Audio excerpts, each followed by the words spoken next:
I'm Jim Reed. This is a page from my Red Clay diary.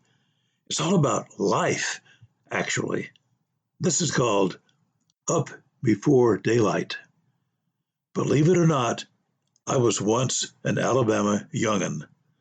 In those days, my young'unhood attitudes change frequently as unyoung'unhood approaches ever so slowly, but ever so surely. Sweet remembrance. I'm back in time. Today, as a kid, I can't wait to rise with the sun. The first ray of daylight empowers me. I am ready to embrace the day.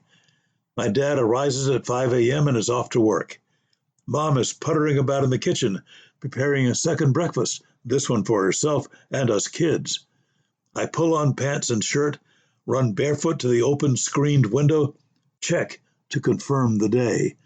I can see sparkled dew on morning leaves, errant butterflies plying their trade, chattering birds scanning the dew for clueless worms.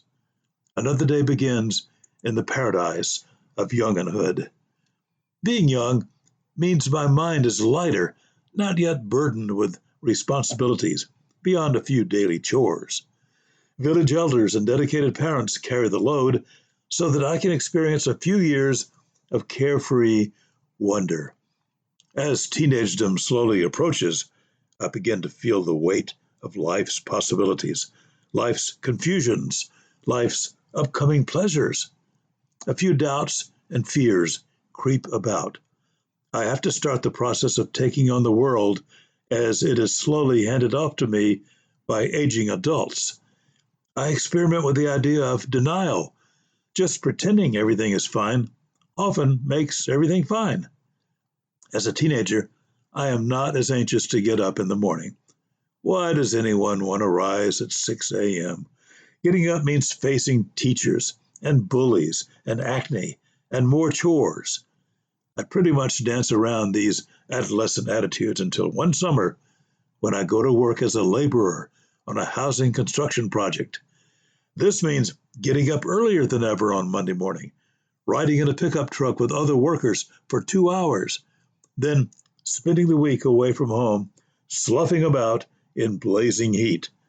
I learned to take orders, do heavy lifting, navigate my way through the startling pathways of rough and tumble, tough guy culture.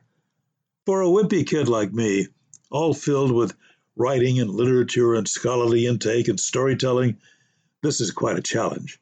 But true to my nature, I absorb this educative experience and turn it all into stories. I hone my observation skills without even knowing it at the time. I survived the labor world, and just 1 year later, find the job I really want. Far away from strain and heat stroke, I become a 17-year-old on-air radio personality. Imagine that. Within a few months, I turn to a semi-adult.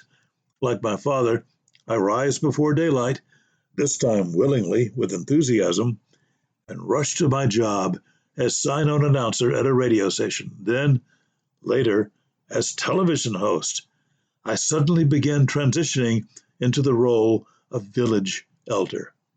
Does the heft of responsibility wear me down? Sometimes, yes. But like the kid I once was, I still check the morning dew, scope out the early birds, feel sorry for the early worms, embrace the beckoning sunshine. All this happens a long, long time ago. Many adventures and misadventures occur since then. A sign of encroaching maturity on my part is the fact that I won't bore you with all these intervening stories. Well, not quite yet, anyhow. I was once an Alabama young'un. Maybe you too were once an Alabama young'un. Try to remember.